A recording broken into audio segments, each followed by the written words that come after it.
Good morning, my family. It is another day. I had spoke to you about being able to make our own chips instead of buying them from the store for parties, for tailgating football games and such. Looking to get away from preservative food as much as possible. So I am actually learning how to make my own potato chips and my own tortilla chips. Now, are these actually healthy? To an extent, maybe not perfectly, but these are the ones I would call using for my cheat days, and also in moderation. But I am using whole ingredients. So, um, for instance, I am going to be making potato chips out of a real potato. And I'm going to show you how we can do that and to be able to flavor it any way you want. You can actually make your own ranch if you wanted to, your salt and vinegar. I don't know exactly about the salt and vinegar one, but I do know that you can do ranch seasoning. You can make your own sour cream and onion. They do have ways of making those mixes up and just putting your potato chips in there, or just having ordinary plain potato chips. Your tortillas. I do know that there is a recipe to making your own Doritos using the nacho cheese flavoring powder. You can make your own Cool Ranch flavoring. I have done that. Or you can just make ordinary tortillas to dip in salsa. So to be able to make my own ingredients, to know what is in it, and on a pinch, if I am not able to technically run out to the store and spend $3 to $4 for a bag of chips, I can make things at home. And using a bag of masa or masa, I can make my own corn tortillas and then turn them into a tortilla chip. And that's exactly what this one was made out of. This was made out of a homemade tortilla. And then I fried it, and see if you can hear that. I made it into a chip.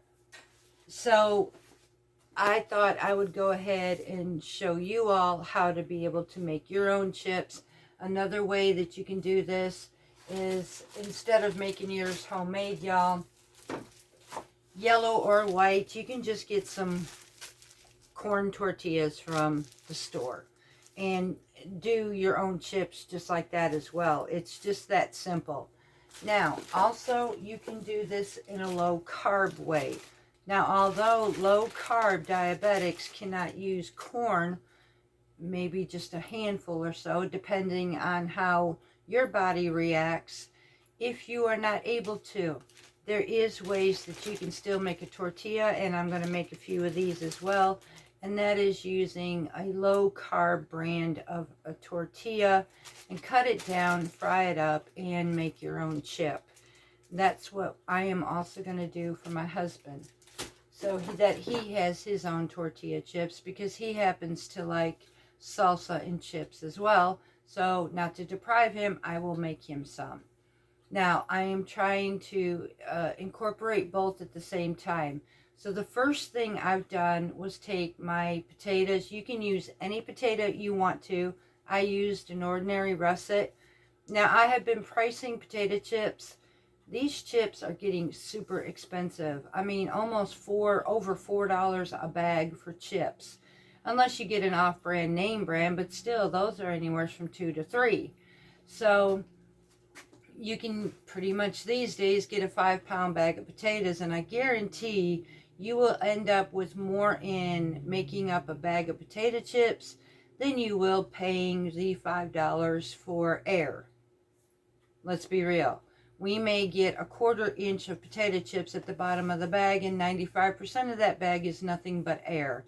When I can go spend $5 or so for a bag of potatoes, come home and make my own, and get 100% quality ingredients. So, first thing, choose your potato, peel it. I used a mandolin.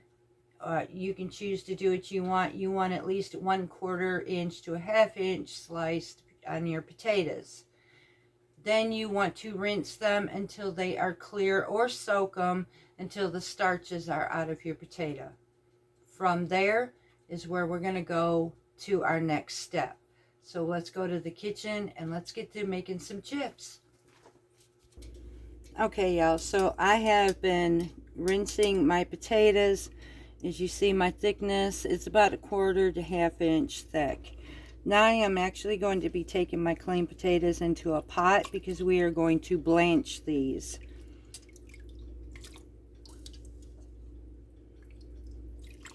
Now I'm going to set this on the stove. We're going to bring these potatoes up to a boil, and at that point we will boil them for 2 minutes. So we're good. We'll go ahead and get these put on the stove, get these started, getting them blanching, and I will set my timer at 2 minutes. In the meantime, while these are working, we're going to go ahead and do our tortillas. Okay, y'all, so I'm going to start with the low carb tortillas first. Now this one here is the 0 carb from Missions.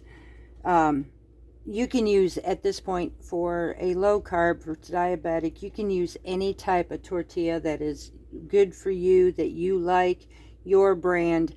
Anything that is low carb, you can actually turn into a chip. And this is how we do it. So I've got 5 small, these are like little street taco size. So I'm just going to cut these down into 4s. Just like that. And now I have 20 chips. Now at the point of this, I'm going to raise you up just a bit. So that you can see we have our oil. And test our temp.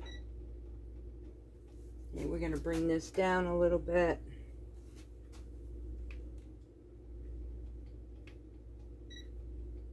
Yeah, we're bringing that down.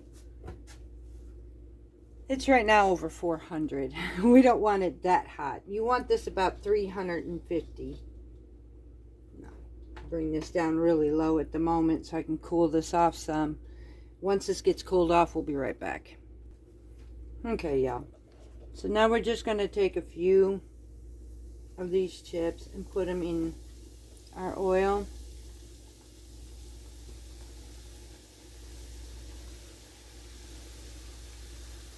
You don't want to overcrowd it.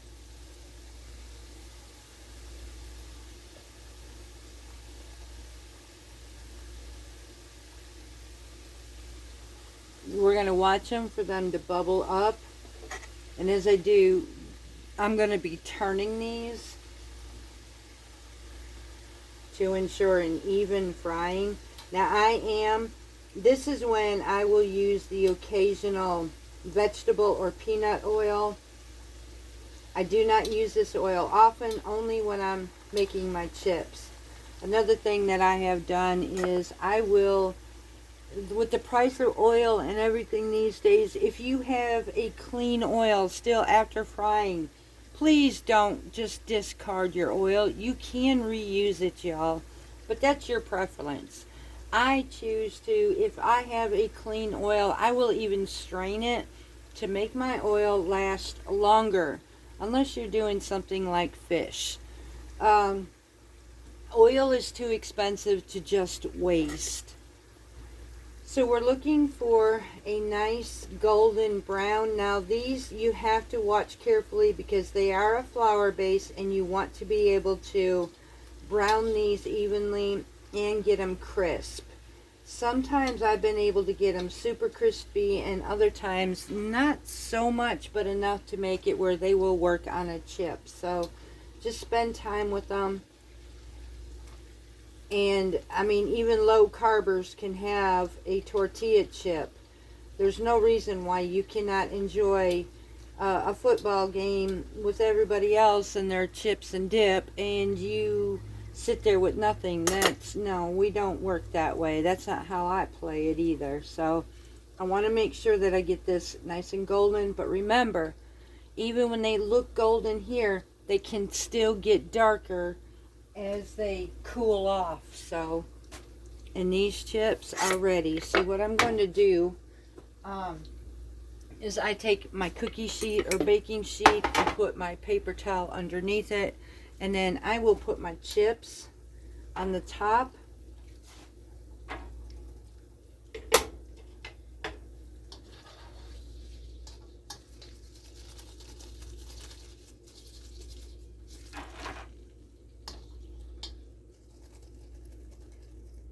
Just like so, and then I will go ahead and salt them. Now, on the same aspect, for using the corn tortillas, for the ordinary person who doesn't have health issues, this is the same exact process that you will use to make in all kinds of tortillas, from low carb to regular. You just want to be able to cut your tortillas, make sure they're golden browned on all sides, pull them out, salt them, and you have a homemade chip. Now I'm going to go ahead, since I've got his, I'm going to do the next round of these, finish this off, and then I'm going to go ahead and make some white corn tortillas after that, because basically that's the only tortillas I have at the moment.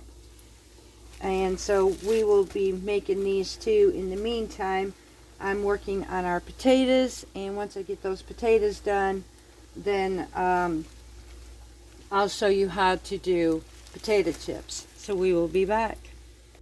Okay, y'all, so I'm going to show you a quick way to making your own Doritos.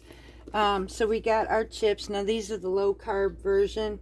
We have our chips made, and no promotion or nothing. It's just a product I've ordered online on Amazon.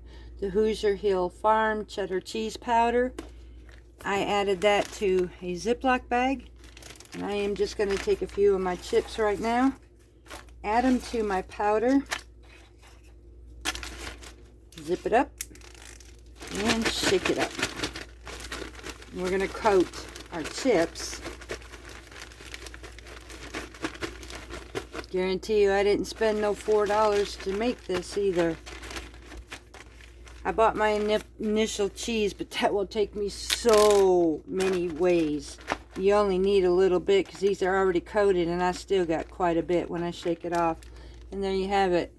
You have your own homemade Doritos. And oh my Lord, better, way better than you can get at the grocery store. So that's how you make your tortillas. That's how you make your own Doritos. And I'm gonna go enjoy this guilt-free at the moment. And we are working on our potatoes to almost come up to a boil, so we will be back. Okay, y'all, so our potatoes, our chips are at a boil, and I am boiling this for exactly 2 minutes, and then I will strain these off. All right, my family, so we have our potatoes now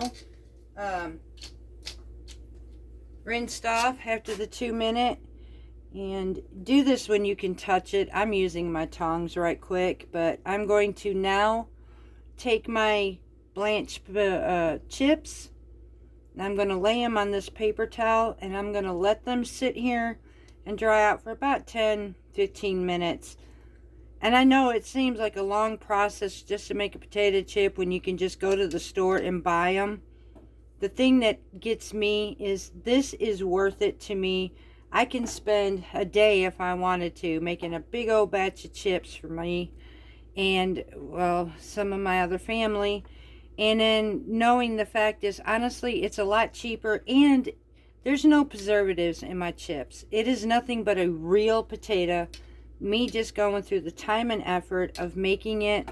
And I know this isn't for everybody. There's just the thing of convenience, and it's just makes more economical sense for somebody to just go and make your own chips. I am doing this video though in case there are those who would like to have a potato chip. You start craving it, maybe you just don't have the money to run to the store and buy a $4 bag of chips. Maybe you are like us and are wanting to cut down on a lot of the preserved foods. So you can grab a potato, start peeling, spend some time, and make your own, and that'll taste like Lay's potato chips. So either way it goes, I'm just showing you how I am making my own chips. I do know that the flavor balance, I have compared this. I have made these before, y'all. And I'm going to tell you, versus a store-bought, these chips outweigh anything a store can do. The flavor is more of a potato. It's just, to me, absolutely worth doing all this work for. So I will be back as soon as these are dried, and then the next step is frying these up for a chip, and we will be back. Okay, y'all, so we have our oil heated up. Our potatoes have been drying. Now, if you're wondering if these held up between the blanching and all for frying a potato chip, yes, they're actually very flexible. So they still worked. Now we're just going to take, again, we do not want to crowd our pan. We just want to take our chips and add them to, that one will end up breaking on me. We want to get these golden brown.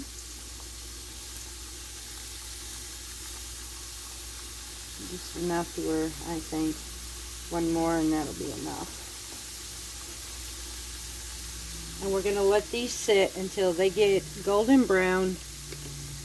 And remember, just like the tortillas, you don't want them really dark in your pan, because once they dry or once they come out and cool, they will get even darker. So you just want a nice golden color on your chips.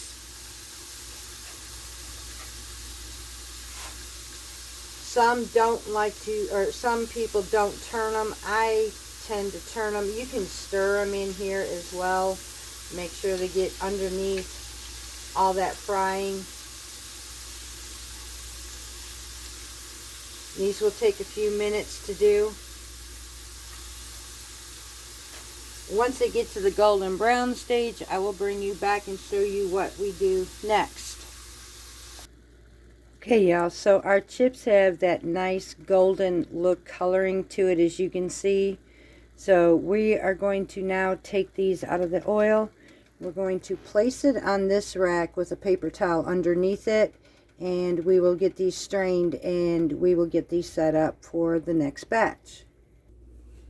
And so I'm now going to just take those chips that I just showed you. They're pretty golden, and they will, like I said, they tend to get a little darker once you let them cool off, so you really don't want to get them too dark in your oil.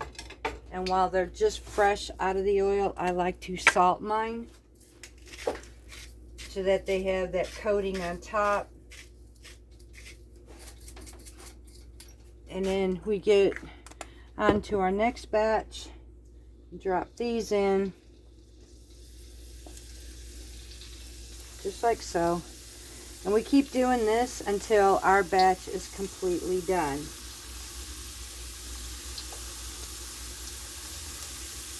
Drop in enough that it doesn't overcrowd the pan, but enough to fill this pan up.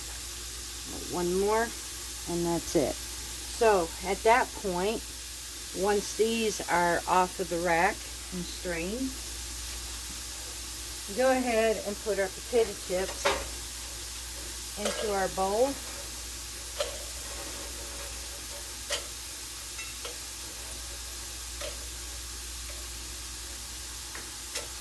Salt them up just a little bit more.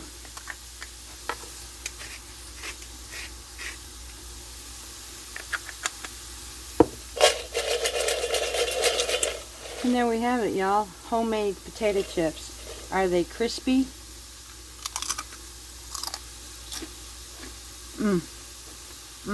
You tell me.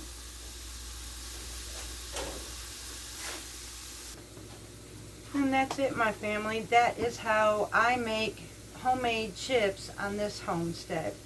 Since doing it this way, making my own, I'll be honest, I got tired of paying for bags of air. I could have easily just gone in and got the convenience of when I want a chip, which these days I don't eat as many as I used to anyways. But when I start thinking economically, when I start looking at deflation, I call it, honestly, we're paying for more, getting less. And we were already paying for more air in a bag in the beginning, and now it just seems to be getting worse. I'm just going to be the honest one. I am tired of paying for nothing. So I decided if I'm going to pay $5 or $6 for something, I'm going to buy a big bag of potatoes. I can catch a potato on sale somewhere down the line. All these I can usually get maybe 5 pounds of potatoes for $3 or 10 pounds for $5. And I will come home and make my own chips. Is it worth the time? Absolutely, because I will tell you, the flavor between a homemade and a store-bought honestly is a major big difference. These chips will hold up to any dip that you would use from what you get from the grocery store. So honestly, to me, this is worth it. Is it worth it for everybody? I'm not going to tell you it is. No. You know, there's a lot of people, some just like this. Some love this channel, some don't. Some stay forever with me and some leave. So just like everything that I do on this homestead, what we do isn't for everybody, and I totally get that. But if you want better flavor, if you want better quality, if you want better anything, homemade is the way to go, y'all. And the fact is, there is very limited things on the store-bought shelf for even low-carb folks who even want a chip. There are ways you can do your own, be able to have what you want, and be able to join the rest of the family without feeling any different. And I have proven that to you. So, I hope you enjoyed this segment. So your next tailgate party that you have, if you're a diabetic or anybody, basically anybody can do these. So if you have a party coming up and you want to be frugal and you want to be able to serve something greater and get more for your money, these are ways to make a homemade chip in your own home. So until next time, I love each and every one of you. We will see you again from Parton's Heritage Homestead. Gonna finish the rest of my chips and enjoy the day, y'all.